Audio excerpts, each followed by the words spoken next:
Hello അസ്സാം വലൈക്കും welcome to bakes and curries. നമ്മുടെ കിച്ചണിലെ വേസ്റ്റ് ചെടികൾക്ക് ഉപയോഗിക്കുന്ന കാര്യം ഞാൻ നേരത്തെ വീഡിയോയിലൊക്കെ പറഞ്ഞിട്ടുണ്ടായിരുന്നല്ലോ. അപ്പോൾ പലരും ചോദിക്കുന്ന ഒരു സംശയമാണ് ഈച്ചയുടെ ശല്യം ഉണ്ടാവാറില്ലെന്ന്. ശരിയാണ്, ചില സമയങ്ങളിൽ ഈച്ചയുടെ ശല്യം ഉണ്ടാവാറുണ്ട്. അപ്പോൾ ആ പ്രശ്നത്തിനുള്ളൊരു സൊല്യൂഷനാണ് ഇന്നത്തെ നമ്മുടെ വീഡിയോയിലുള്ളത്.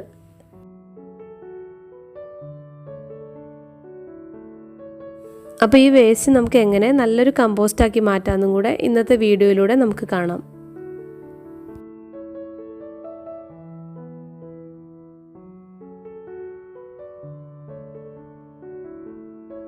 പിന്നെ നമ്മുടെ ചാനൽ സബ്സ്ക്രൈബ് ചെയ്യാതെ കാണുന്നവരൊക്കെ മറക്കാതെ ഒന്ന് സബ്സ്ക്രൈബ് ചെയ്യണേ. പിന്നെ ആ തൊട്ടടുത്ത് കാണുന്ന ബെല്ലൈക്കൺ കൂടി പ്രസ് ചെയ്തിട്ട് ഓൾ എന്ന ഓപ്ഷൻ സെലക്ട് ചെയ്താൽ ഞാനെപ്പോൾ വീഡിയോസൊക്കെ ഇടുമ്പോൾ നിങ്ങൾക്ക് നോട്ടിഫിക്കേഷൻ കിട്ടുന്നതാണ്.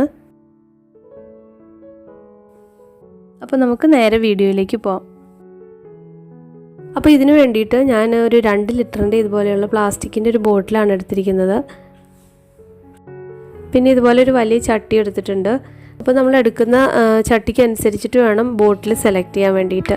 ചെറിയ ചട്ടിയാണെങ്കിൽ ചെറിയ ബോട്ടിൽ എടുത്താൽ മതി. ഇനി ഈ ബോട്ടിലിൻ്റെ സൈഡ്സിലൊക്കെ നമ്മൾ നിറയെ ഹോൾസ് ഇട്ട് കൊടുക്കണം. ഇതുപോലെ ഒരു കമ്പിയോ മറ്റോ ചൂടാക്കിയിട്ടൊന്ന് കുത്തി കൊടുത്താൽ മതി. നമ്മൾ ഈ ബോട്ടിൽ ഹോൾസ് ഇടുന്നത് എന്തിനാണെന്ന് വെച്ചാൽ ഇതിലേക്കുള്ള എയർ സർക്കുലേഷൻ നന്നായിട്ട് നടക്കാനും അതുപോലെ തന്നെ നമ്മളിപ്പോൾ ഇട്ട് കൊടുത്ത ഈ വേസ്റ്റ് ചെടികൾക്ക് വലിച്ചെടുക്കാനുള്ള എളുപ്പത്തിനും കൂടെ വേണ്ടിയിട്ടാണ്. ആദ്യം ഈ ചട്ടിയിലേക്ക് നമുക്ക് കുറച്ച് മണ്ണ് ഇട്ട് കൊടുക്കാം. ഈ മണ്ണാണ് കേട്ടോ ഞാൻ ഉപയോഗിക്കുന്നത്. ഷാലിമാറിൻ്റെ തന്നെ ബ്ലൂ കളറിൽ കവറിൽ വരുന്ന ഒരു മണ്ണുണ്ട്. അപ്പോൾ അത് അതിനേക്കാളും നല്ലതാട്ടോ ഈ മണ്ണ്. ആദ്യം നമ്മൾ എടുത്തു വെച്ചിരിക്കുന്ന മണ്ണിൽ നിന്ന് കുറച്ച് ഈ ചട്ടിയിലേക്ക് ഇട്ട് കൊടുക്കാം.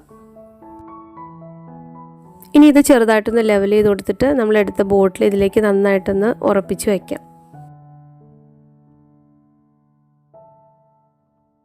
ഇനി ഇതിലേക്ക് നമ്മുടെ കയ്യിലുള്ള വേസ്റ്റൊക്കെ ഇട്ട് കൊടുക്കാം. എൻ്റെ കയ്യിൽ കുറച്ച് ഉള്ളിയുടെ തൊലിയുണ്ട്, പിന്നെ അതുപോലെ പഴത്തിൻ്റെ തൊലിയുണ്ട്.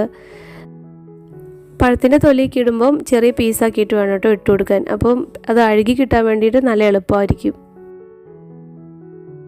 പിന്നെ ചായയുടെ മട്ടൊക്കെ നമുക്ക് ഇതിലേക്ക് ഇട്ട് കൊടുക്കാം കേട്ടോ. അപ്പം അത് ടീ ബാഗിലാണെങ്കിൽ അതിൻ്റെ കവർന്ന് പൊട്ടിച്ചിട്ട് വേണം ഇട്ട് കൊടുക്കാൻ. പിന്നെ മുട്ടത്തോടൊക്കെ ഇടുകയാണെങ്കിൽ അങ്ങനെ തന്നെ ഇടാതെ കൈ വെച്ചിട്ട് ചെറുതായിട്ടൊന്ന് പൊടിച്ചിട്ട് വേണം കേട്ടോ ഇട്ട് കൊടുക്കാൻ.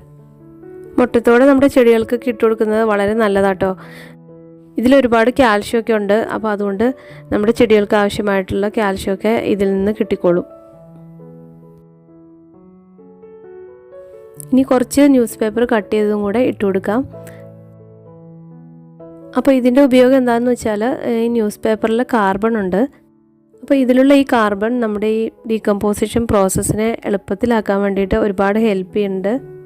ഓരോ പ്രാവശ്യം വേസ്റ്റ് ഇടുമ്പോഴും നമ്മളത് ആദ്യം ഇട്ടതൊന്ന് നന്നായിട്ട് മിക്സ് ചെയ്ത് കൊടുത്തിട്ട് വേണം അടുത്തത് ഇട്ട് കൊടുക്കാൻ. ഇനി അവസാനമായിട്ട് ഞാൻ കുറച്ച് തൈരും കൂടെ ഇതിലേക്ക് ഒഴിക്കുന്നുണ്ട്.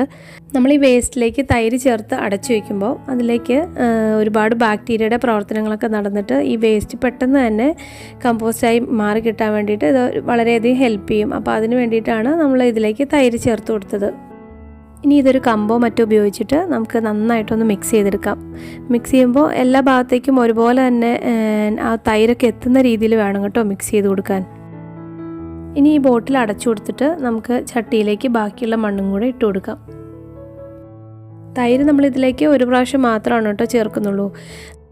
ഇതുപോലെ തുടക്കത്തിൽ മാത്രം ചേർത്താൽ മതി. അല്ലാതെ ഓരോ പ്രാവശ്യം നമ്മൾ ഇതിലേക്ക് വേസ്റ്റ് ഇട്ട് കൊടുക്കുന്ന സമയത്തും ചേർത്ത് കൊടുക്കേണ്ട ആവശ്യമില്ല. പിന്നെ നമ്മൾ ഇതിലേക്ക് ഇട്ട് കൊടുക്കേണ്ടത് ഡ്രൈ ആയിട്ടുള്ള വേസ്റ്റ് ആയിരിക്കണം. ചോറ്, കറി അങ്ങനത്തെ പോലത്തെ സാധനങ്ങളൊന്നും ഇതിലേക്ക് ഇട്ട് കൊടുക്കരുത് കേട്ടോ. ഇപ്പോൾ മണ്ണെല്ലാം നിറച്ച് കഴിഞ്ഞിട്ടുണ്ട്. ഇനി ഞാൻ ജസ്റ്റ് ഇതൊന്ന് തുറന്ന് കാണിക്കാം. അങ്ങനെ ഓരോ പ്രാവശ്യം വേസ്റ്റ് ഇട്ട് കൊടുത്ത് നമ്മൾ ഈ ബോട്ടിൽ ഫില്ലാക്കി എടുക്കണം. ഇനി ഇതിലേക്ക് ഏത് തൈയാണോ നിങ്ങൾ നടാൻ ഉദ്ദേശിക്കുന്നത് അത് ഇതുപോലെ ചെറിയ ഗ്യാപ്പ് ഇട്ട് കൊടുത്തിട്ടൊന്ന് നട്ടു കൊടുക്കാം. ഇവിടെ കുറച്ച് ക്യാപ്സിക്കത്തിൻ്റെ തൈ ഉണ്ടായിരുന്നു. അപ്പോൾ അതാണ് ഞാനിപ്പോൾ ഇതിലേക്ക് നട്ടു കൊടുത്തിരിക്കുന്നത്. ഇതിലേക്ക് നമ്മുടെ ചെടിയിൽ നിന്നുള്ള ഉണങ്ങിയ ഇലകളൊക്കെ ഉണ്ടെങ്കിൽ അതൊക്കെ ഇട്ട് കൊടുക്കാം കേട്ടോ. അതൊക്കെ വളരെ നല്ലതാണ് നമ്മൾ കമ്പോസ്റ്റ് ഉണ്ടാക്കുമ്പോൾ. പിന്നെ നിങ്ങൾ ഈ ബോട്ടിൽ ഫില്ല് ചെയ്തെടുക്കുമ്പം എത്രയും പെട്ടെന്ന് തന്നെ അത് നിറച്ചെടുക്കാൻ വേണ്ടിയിട്ട് ശ്രദ്ധിക്കണം. കാരണം ഇത് റെഡി ആവാൻ വേണ്ടിയിട്ട് ഏകദേശം ഒരു 3 മാസമൊക്കെ സമയമെടുക്കും. അപ്പോൾ എത്രയും നേരത്തെ നമ്മളിത് റെഡിയാക്കി വയ്ക്കുന്നു അതനുസരിച്ചിട്ട് നമുക്ക് കമ്പോസ്റ്റും പെട്ടെന്ന് തന്നെ റെഡിയായി കിട്ടുമല്ലോ. ഇത് ഞാൻ 1 വർഷം മുമ്പ് ഇതുപോലെ വെച്ചു കൊടുത്തൊരു ബോട്ടിലാട്ടോ. ഇതിലേക്ക് റെഗുലറായിട്ട് വേസ്റ്റ് ഇട്ട് കൊടുത്ത് അത് കമ്പോസ്റ്റായി കഴിയുമ്പം ചെടികൾക്ക് ഉപയോഗിക്കുകയാണ് സാധാരണ ചെയ്യാറ്. പിന്നെ ഇതിൽ നട്ടിട്ടുള്ള ഈ ചെടികൾക്ക് പ്രത്യേകിച്ച് വളമൊന്നും വേറെ ഇട്ട് കൊടുക്കേണ്ട ആവശ്യമില്ല. ഇതിലുള്ളത് തന്നെ വലിച്ചെടുത്തിട്ട് അത് വളർന്നോളും. പിന്നെ ചാണകപ്പൊടിയൊക്കെ കയ്യിലുണ്ടെന്നുണ്ടെങ്കിൽ ഇടയ്ക്ക് കുറേശ്ശെയായിട്ട് ഇട്ട് കൊടുക്കാം. അപ്പോൾ ഈ ഒരു ആവശ്യത്തിന് വേണ്ടിയിട്ട് അത്യാവശ്യം വലിപ്പമുള്ള ചട്ടി നോക്കി എടുക്കുകയെന്നുണ്ടെങ്കിൽ നമുക്ക് അത്ര വലിപ്പമുള്ള ബോട്ടിൽ വെച്ചിട്ട് കൂടുതൽ കമ്പോസ്റ്റ് നമുക്ക് റെഡിയാക്കി എടുക്കാനും പറ്റും. പിന്നെ അതുപോലെ ഒരു 4-5 തൈ വരെ നമുക്ക് നട്ടു കൊടുക്കാനും പറ്റും. അപ്പോൾ 3 മാസം കഴിയുമ്പം ഇതുപോലെ ഒരു കമ്പോസ്റ്റ് നമുക്ക് റെഡിയായി കിട്ടും. ഇത് നമ്മുടെ ചെടികൾക്കൊക്കെ വളരെ നല്ലതാണ്. വേറെ നമ്മൾ എക്സ്ട്രാ വളമൊന്നും ഇതിലേക്ക് ഇട്ട് കൊടുക്കേണ്ട ആവശ്യമില്ല. ഇതിൽ നിന്ന് കുറേശ്ശെ എടുത്തിട്ട് ചെടികൾക്ക് ഇട്ട് കൊടുത്താൽ മതി. അപ്പോൾ ഏകദേശം ഒരു 3 മാസം കൊണ്ട് നമുക്ക് ഈ കിച്ചൺ വേസ്റ്റ് നല്ലൊരു കമ്പോസ്റ്റായിട്ട് റെഡിയായി കിട്ടും.